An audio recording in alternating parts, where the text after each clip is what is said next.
number 72, there are 72 ionospheric heaters, like HARP, okay, around the world.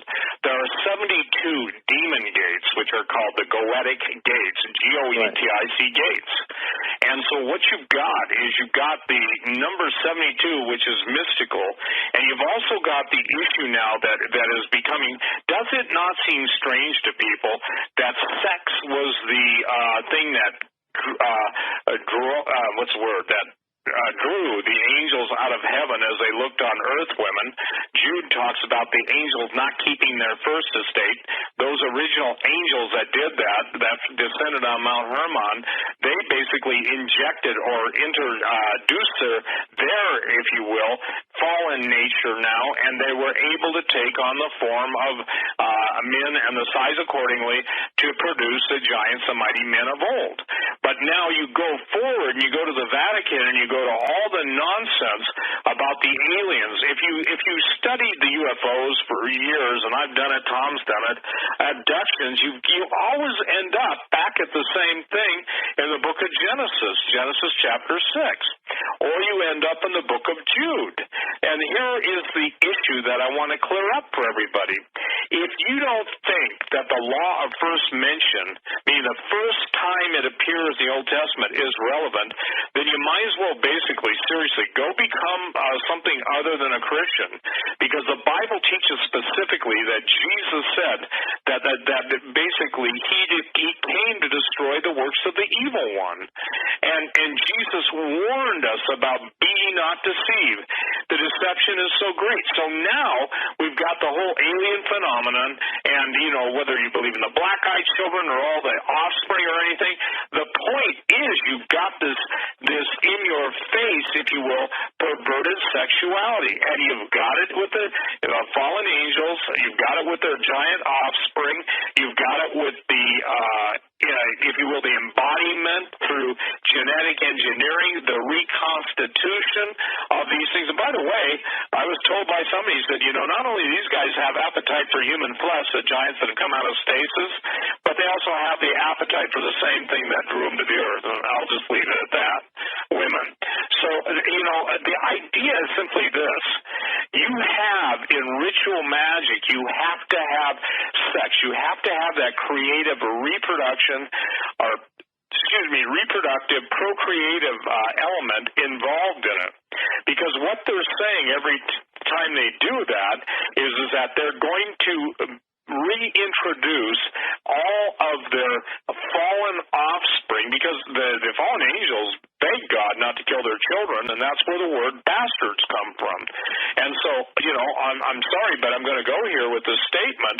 I do not believe that most of the people that we see in the Congress and Senate are still human beings in the classic sense of the word. I believe that they have given themselves over to a Luciferic initiation, and that is the only way to explain the Republican Democrats intentionally destroying this country to bring about the Great One.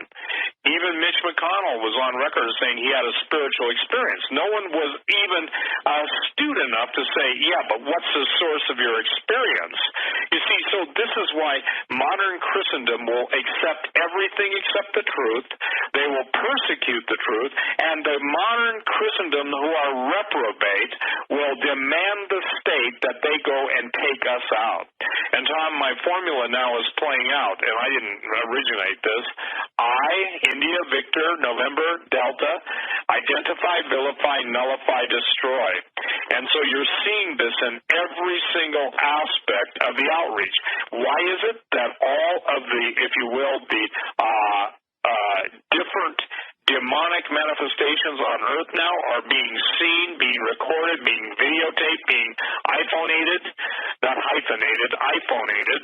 And the thing that's impossible for most people to get through their mind is, well, they're playing, fiddling.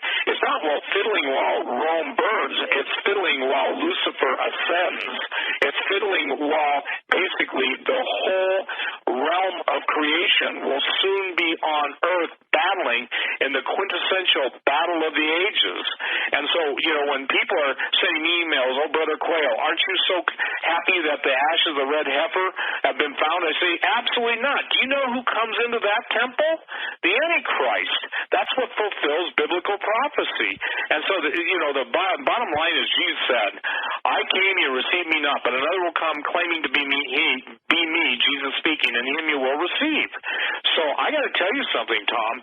I see this thing absolutely escalating beyond anything now that we even have to reference it by. That's why I believe men's hearts will fail them, because they will lose a context for their understanding if they shun what you and I and Derek and L.A.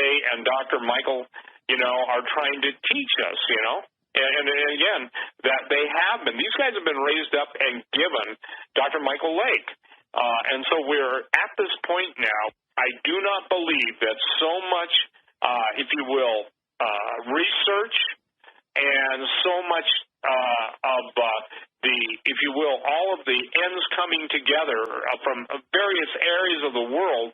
It didn't happen 10 years ago. It didn't happen 20 years ago. It happened in the last couple of years, and that's because God is going to present a cohesive picture of history, and whether people accept it or reject it, that's their responsibility before God. But our responsibility before God is to pass on to those who have willing hearts, open ears, and eyes to see. And that's what we're doing this for. Derek will be mediating that, and he knows how to ask the right questions, and I think that people ought to really get it together because, as you say, the occultists in Washington, D.C. are conducting rituals to literally open the gates, and Native Americans are saying, we got it done already, boys. But they know what happens when the gates open. Go ahead, sir. Yeah, that's right. Well, that's right. And that's what we found. I still remember when we're standing in Mesa Verde. And we went everywhere with, and people need to know this because we'll have to talk about all this at the conference, given the fact we're going to run out of time here in a minute. But the people that we met with in the Four Corners area, these were not Johnny-come-latelys. Through our mutual friend Michael Herring, who was many, many years a museum curator for the American Indians, a senior lecturer at the Smithsonian Institute, and we still may have an opportunity to interview some of the people at the Smithsonian on what we have called in our book, the Unearthing the Lost World of the Cloud Eaters, the Great Smithsonian Cover-Up, why the bones were acclimated. And we're not even going to have time tonight to get into the fact that why would they collect all these bones? Well, the superficial answer, of course, the Powell Doctrine, is that anything that would fly in the face of Darwinian evolution, that we all were an amoeba that crawled up out of the swamp and became, something, and then finally we stood up like that little, whatever that little green lizard thing is that sells insurance. We finally stood up, and became that, and eventually a monkey, whatever.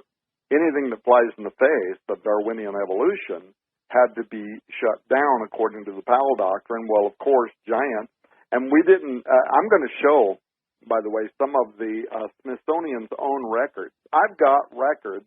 And New York Times 1980s 1800 and 1900 records from the Smithsonian showing where they recovered the bones of giants that were 11, 12 feet tall and even higher. And these are in their executive reports. Well, that's bigger than what most people believe Goliath in the New Testament was, which many people put at 9 feet, others put at 18. But the whole point is, what were they doing spiriting away? And Deloria, who is an academic and an attorney in the among the Native Americans, said that there's a Indiana Jones-like building where they're hiding these bones. Well, why are they doing that? Well, the answer is only partly that it was because it flies in the face of Darwinian evolution. The other answer is what we learned from these senior leaders from among the Zuni and Hopi tribe, which was unprecedented because the Hopi don't sit down with anybody, and yet we got the leaders of their tribes. We got people that were the representatives to the U.S. government for tribal affairs. I mean, we got top-level people that are part of the Unearthing the Lost World of the Cloud Eaters book and also your documentary film that sat down privately, secretly with me, you, and both of our teams for a week late last year. We learned from them there's another reason why they collected all their bones, and it is occultism, that those bones, according to them, have a kind of magical, metaphysical property to them that has to do with the Raphaim of the Old Testament scripture that talks about those bones, those dead giants squirming beneath the surface of the earth, and Isaiah praying that God would not allow those giants to rise from the dead, that they have a rejuvenating kind of mystical property. Timothy Alberino and you ran into that when you were in Peru, that the children go out and they lay on the top of these giant grave sites. Why? Because they acclimate the energies of these gods. So there is a great deal of mysticism around this, but it does also seem to be supported by Scripture. And we're going to get into all of that, what we learned, and probably some of these deeper secrets.